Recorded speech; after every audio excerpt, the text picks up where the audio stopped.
That movement you just made was not random. The tiny reach toward your phone, the quick unlock, the automatic swipe, the need to check, even when nothing happened. You may think this is a lack of discipline, but it is deeper than that. Your phone has been training your brain for years. Not with force, not with threats, but with tiny rewards, small surprises, and repeated escapes from silence. A boring second becomes uncomfortable. A quiet room becomes a trigger. A tiny feeling of emptiness becomes a command. And before you choose, your thumb already knows what to do. This is not just phone addiction. This is a hidden training system. And the most disturbing part is this. After a while, the phone does not need to call you anymore. You call yourself back to it. You know the loop. You open your phone to check one thing. Then you check another. Then another. Then you close the phone. A few seconds later, you open it again. No emergency. No plan. No clear reason. Just motion. Unlock. Swipe. Refresh. Scroll. Close. Repeat. And most of the time, it does not even feel good. It feels empty. But still, you continue. Because the phone is no longer only giving you information. It is giving your brain a way out. Out of boredom. Out of waiting. Out of silence. Out of being alone with your own thoughts. That is why the loop is so powerful. It does not begin with pleasure. It begins with discomfort. Training does not always look like training. Sometimes, it looks like a red dot, a small sound, a new message, a video that starts before you think, a feed that never ends, a refresh that might show something new. One time, you check your phone and nothing happens. Another time, there is a message. Another time, there is a funny video.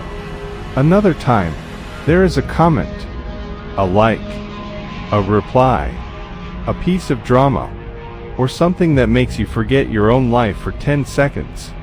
That uncertainty is the hook. If the phone rewarded you every time, you would get bored. But it does not. Sometimes there is nothing. Sometimes there is something. Sometimes there is exactly the thing your brain wanted. So your brain learns one dangerous sentence. Maybe this time. That is enough to keep the loop alive.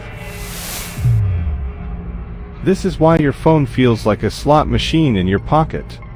You pull down to refresh. You swipe to the next video.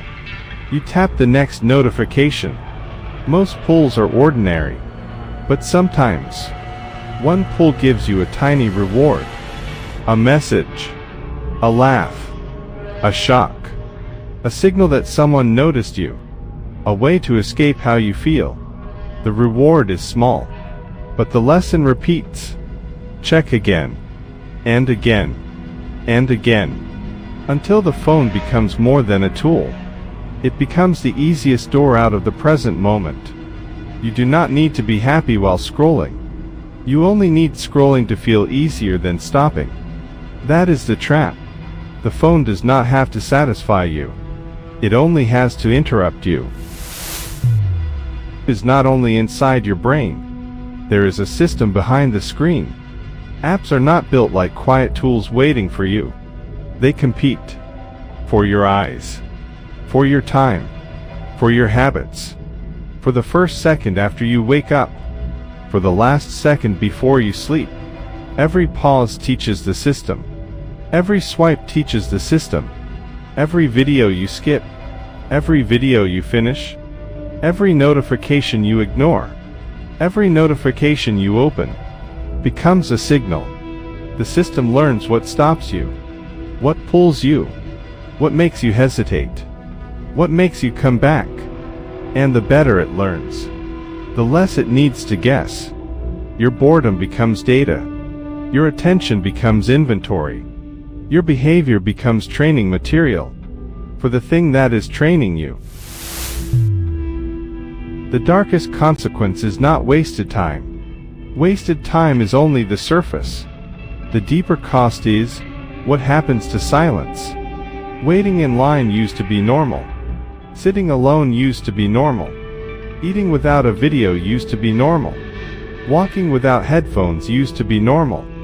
Lying in bed with only your thoughts used to be normal. Now, for many people, these moments feel almost painful.